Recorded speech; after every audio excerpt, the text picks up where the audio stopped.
3 is on writing and solving proportions.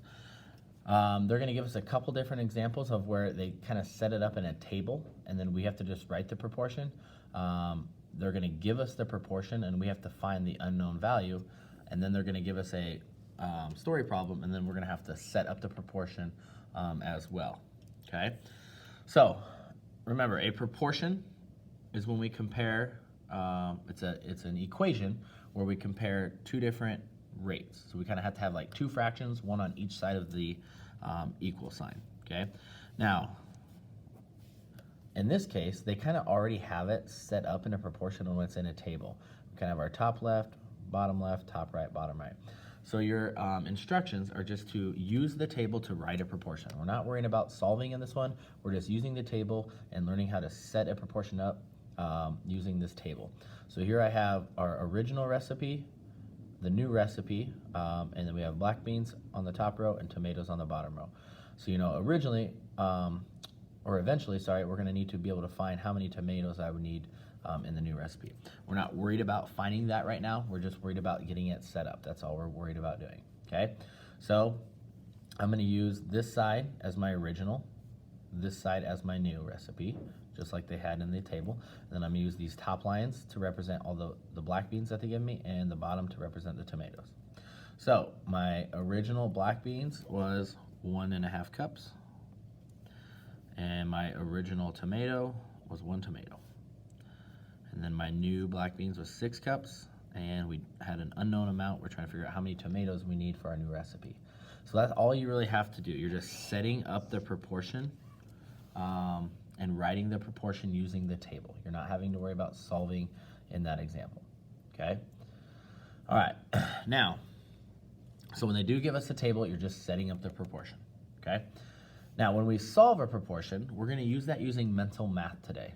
So going back to the last lesson where we picked two numbers and we found, okay, what did I multiply 2 by to get to 8, okay?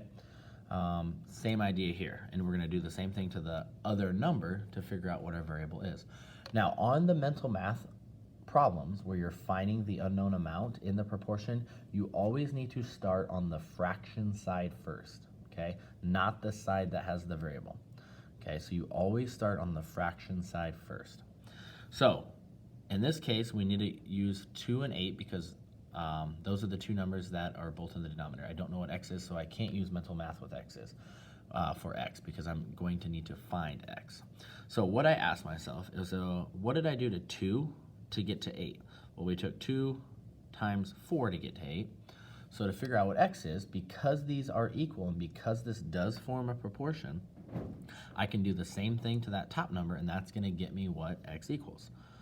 So one more time, we took 2 times 4 to get to 8, so I'm going to take 3 times 4 to get me x. So x equals 12. All right.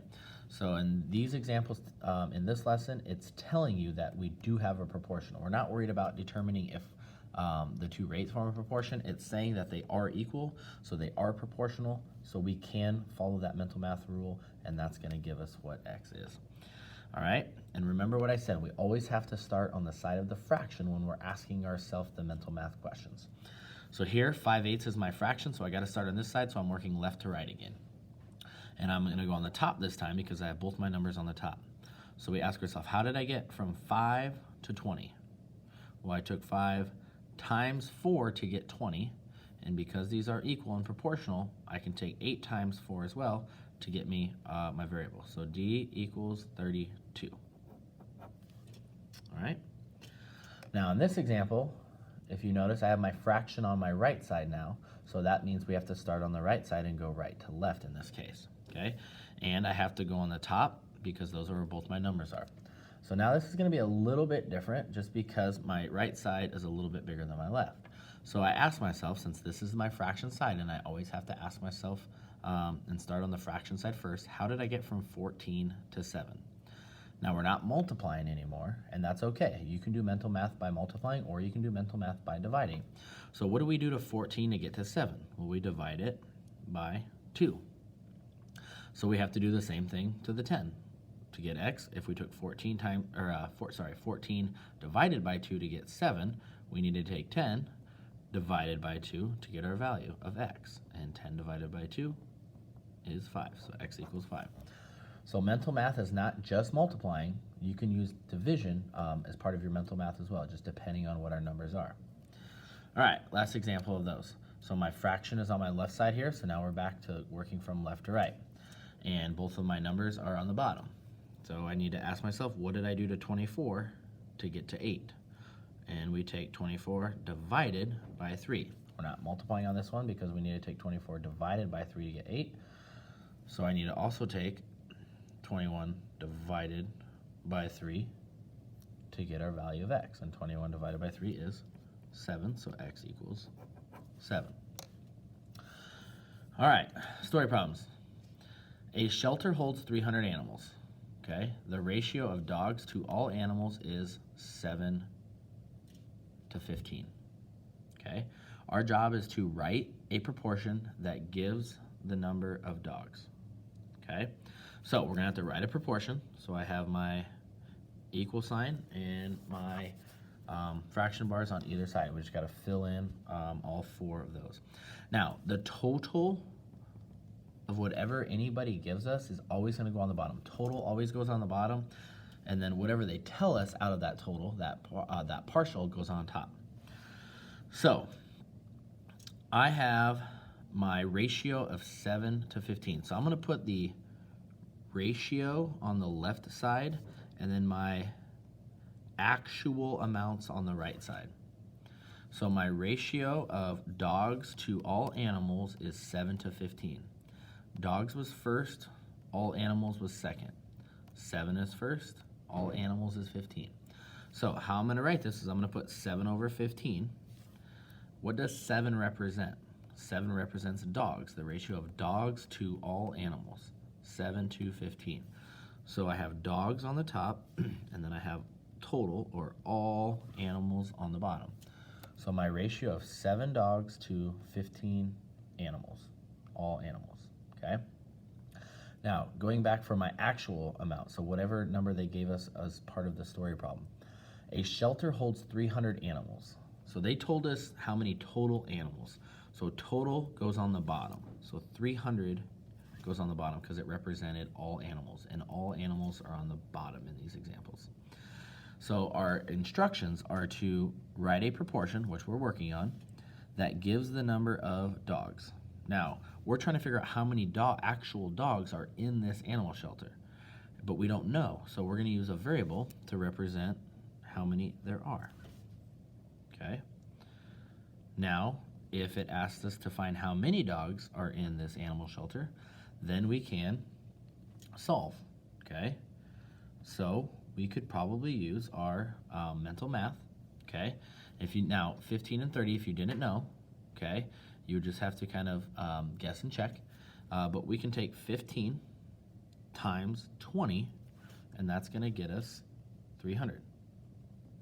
So, starting on my fraction side, I also need to take 7 times 20 to figure out how many dogs there are. And 7 times 20 is 140 dogs.